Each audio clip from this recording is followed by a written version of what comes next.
Assalamualaikum warahmatullahi wabarakatuh. Semangat pagi sahabat semuanya. Bersama saya Wiwit Abe di acara Lu Lagi. Lupa lagi, belajar lagi.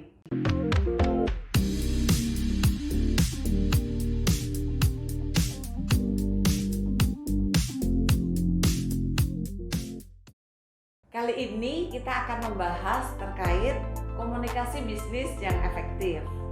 Ya, apa aja sih aspek-aspek efektif yang perlu kita perhatikan saat menjalin komunikasi dengan para klien kita, para customer kita? Ada 5 hal yang perlu diperhatikan, yaitu adalah kejelasan. Ya, Anda harus jelas menyampaikan sesuatu maksud yang ingin Anda sampaikan. Yang kedua adalah ketepatan, ya, accuracy, kayak gitu ya, tepat bicara dengan siapa, gitu ya.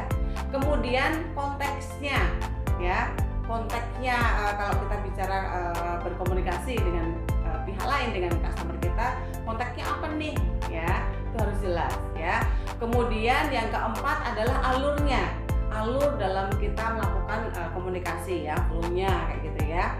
Kemudian yang kelima adalah budaya atau culture yang digunakan. Karena apa? Kalau kita bicara budaya, mohon maaf nih sebagai contoh nih, kita ngambil salah satu suku di Indonesia, kalau salaman cuma tangan satu aja di Sunda nggak sopan loh, ya. Kita harus tahu itu budaya yang ada di Sunda. Mungkin di daerah lain nggak, tapi dengan memperhatikan budaya seperti itu kita akan tahu menghormati budaya-budaya yang ada di Indonesia. Misalnya seperti itu. Kemudian bagaimana sih cara atau strategi membangun komunikasi yang efektif, ya? Yang pertama, ketahui audiens Anda, ya. Anda bicara dengan siapa nih, audiens yang tipikal mana nih, gitu ya. Yang kedua, mengetahui tujuannya, ya, mengetahui tujuan untuk melakukan komunikasi. Kemudian sama yang seperti yang tadi, memperhatikan konteksnya. Dan yang keempat adalah memahami budayanya. Dan yang kelima adalah memahami bahasa yang kita gunakan.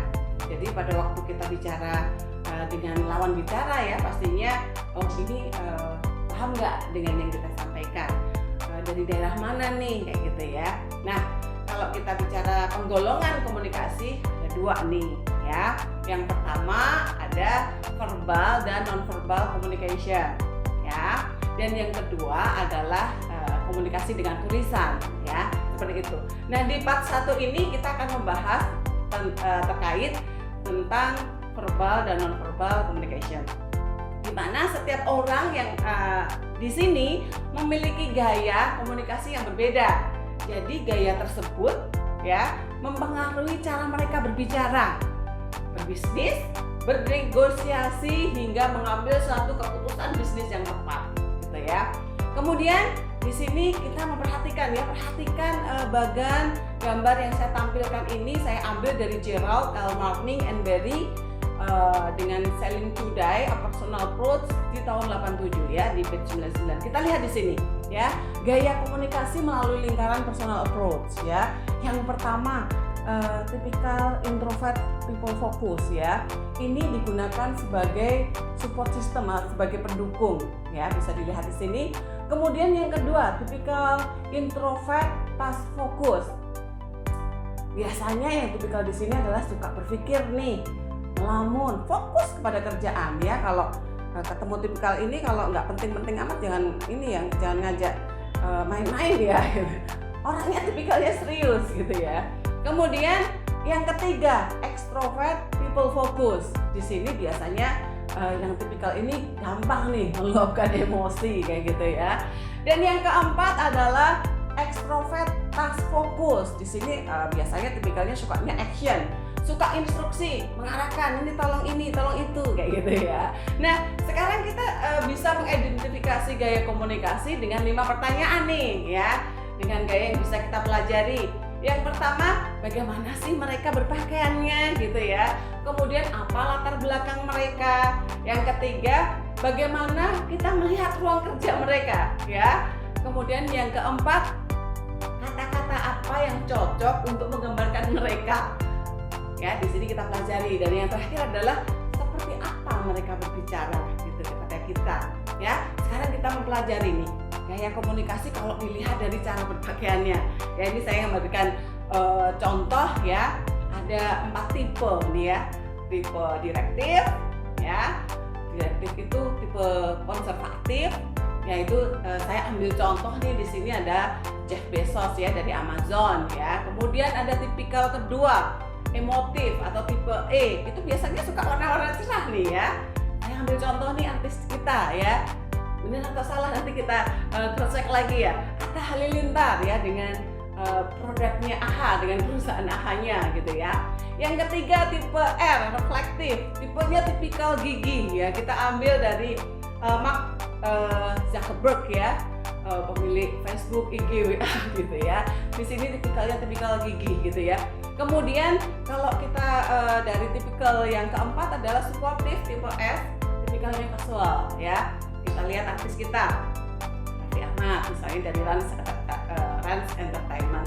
Nah, kita bisa lihat tipikalnya kayak apa nih? Kita lihat dari berikutnya dari sisi ruang kerjanya. Oke. Next, kita lihat dari ruang kerjanya kayak apa. Kalau tipikal D itu gimana?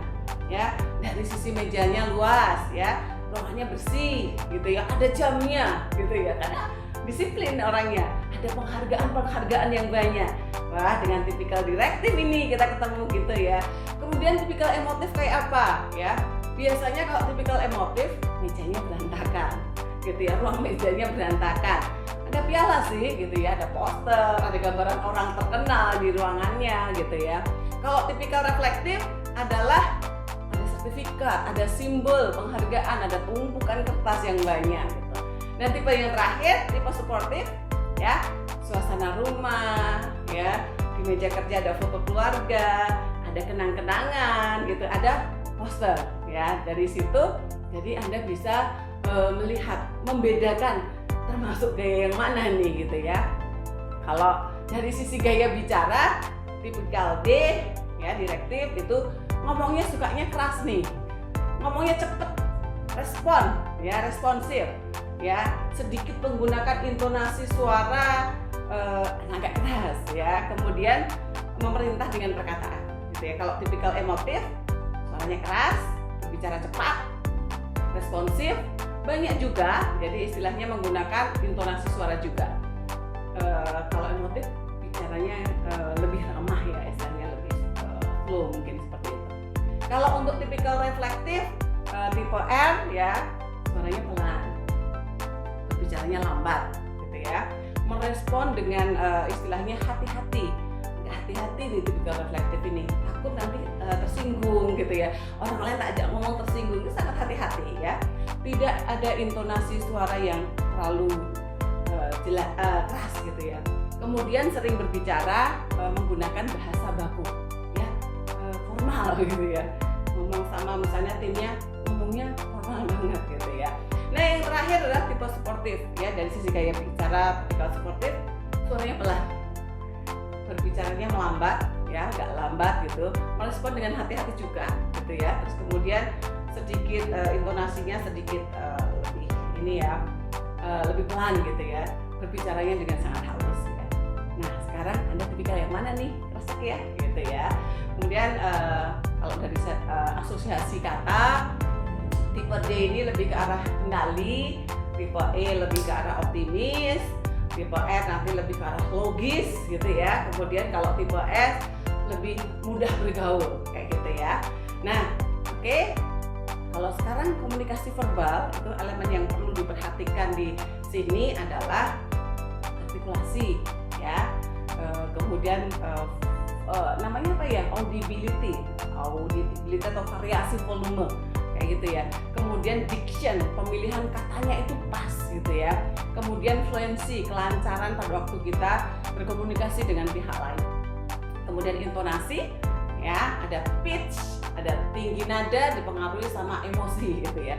Pada waktu saya menjelaskan kayak gini ya, dengan semangat, terus kemudian ada yang salah ya kayak gitu ya, istilahnya ada nada yang berbeda gitu ya.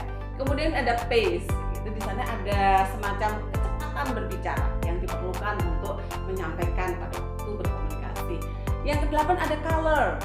Ada color itu warna suara ya, warna suara seperti suasana hati kita lagi senang, lagi sedih kayak gitu, lagi sedih kayak gitu. itu akan beda gitu ya. Kemudian ada volume, dan yang ke-10 ada stressing, penekanan kalimat yang mana yang perlu diperhatikan. Yang ke-11 ada tone, ada nadanya, ada nada dari penyampaiannya.